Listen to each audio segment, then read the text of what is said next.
this is perfect because you're like kind of, LeBron, over the weekend and, at the All-Star game talked about Cleveland kind of opened the door to coming back. And I kind of wonder like how you set those odds. Is it like Cleveland, one of the 3 favorite field destinations? Like if it's LA or the field, like I feel like Cleveland's up there just because he's so intentional. You know him. Like, you know him better than almost any of us. Like, he doesn't say things on accident. Why would he say Cleveland? Yeah. And who else would be involved? Well, we got to remember the guy's changed teams 3 times. He sort of had 4 phases of his career. Cleveland 1, Miami, Cleveland 2, Lakers. Yeah. So we're not talking about a guy who has stayed put. So, and he's also declared he was going to stay put in the past. He declared, I'm never leaving Cleveland. So I don't pay as much attention to his actions. I mean, his words as much as his actions. So, he wants to play with his son. And so we'll see what happens there. I sort of feel like it only makes sense for him to play in Cleveland or LA, that he's only leaving LA to come back to Cleveland. But I also will recognize I don't know what's going to happen with his son. I mean, his son is a 4-star prospect, but he's also a junior in high school. And so what that means is that he's 2 years away from playing. Well, when you're 37, as LeBron is, 2 years, that's a big, giant, the difference between 37 and 39 is pretty big.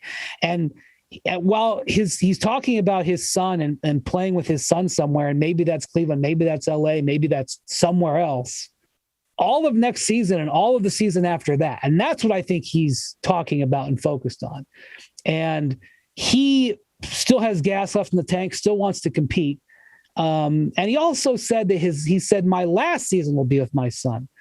That doesn't necessarily mean that's in 2 years. His last season might be in 4 years.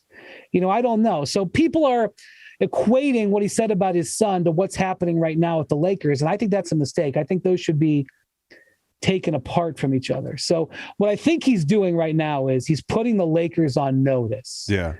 That he wants them to go all in on this in this summer. And so what does all in mean? It means be willing to trade Westbrook, be willing to trade draft picks, be willing to break stuff up, not going to be complacent, because in his view, they were complacent at the trade deadline. And so I've seen him do this before, and typically he's gotten his way because he's so good that that you kind of have to go with what he wants. And the instantaneous reaction is, well, didn't he want Russell Westbrook? And yeah, he did. And now he doesn't. Things change.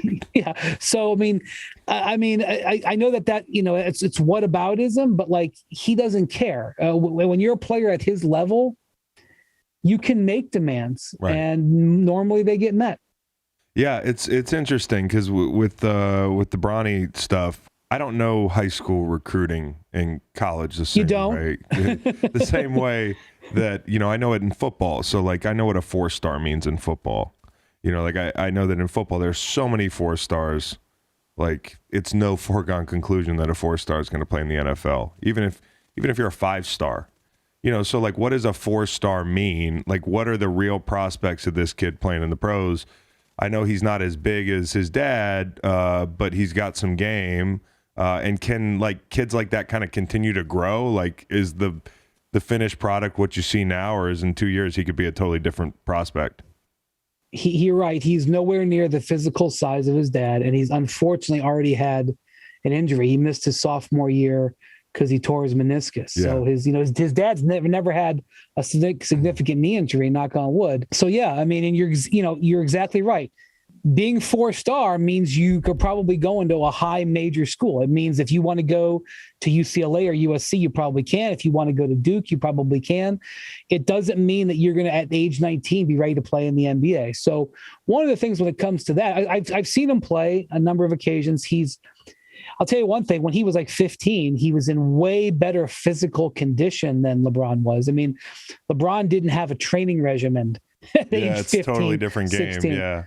I remember talking to the first strength coach he had when he, after he was about 16-ish between his sophomore and junior year, when he started working with the strength coach. And the strength coach was like, I couldn't believe how fast he put on muscle. But then again, he had all this muscle already and had never lifted a weight. So that was not the case with Bronny. Bronny has had spectacular training, spectacular nutrition. You look at him, he's in tremendous physical condition. He does not look like your average 17-year-old kid. He is cut. He is, is well-trained. He plays the game like his dad the right way. There's a lot to like about him. Yeah. But I'm going to be honest, you don't watch him play and go, wow. I mean, when he was a freshman, I went and watched him play, and there were 2 kids on his high school team. And granted, he's at a loaded high school in the San Fernando Valley, Sierra Canyon. They're loaded every year. There are 2 kids on that roster that are now in the NBA. One guy plays for the Grizzlies, one guy plays for the Clippers. And you watch those kids and you were like, whoa. You just don't get that with Bronny. So I wonder if LeBron, and the thing is, like, he doesn't have to worry about what his best NIL deal will be, or should he go to the G League to get the $500,000 to help his family. He doesn't have any financial pressure. So, I mean, I wonder if LeBron's like, hey, maybe he should go play at Kentucky, Texas for 3 years, Kentucky for 2 years. Or is he going to be like, let's get him to the pros as fast as possible? That's the interesting thing for me as somebody, an outsider who's kind of a casual fan of the NBA, especially during football season. Like, I'm catching up to hear this. I'm like, wow, this is big news. This kind of instructs where you think the greatest player possibly of all time is going to finish his career. And then the caveat being like, does this kid want to go to college and have that experience and develop there? That changes LeBron's entire timeline. So it's kind of interesting that way. And we'll see what happens there. Did you enjoy the video? I mean, if you didn't enjoy the video and you're here, like, I don't know what to tell you. Listen to the full podcast on Spotify, Apple Podcasts, and other podcast streaming platforms. Wherever you want to get the podcast, you can get the podcast. Pretty simple. New episodes every Monday, Wednesday, and Friday. Don't forget to like and subscribe for more content. Podcasts get pretty wild. This is real tame.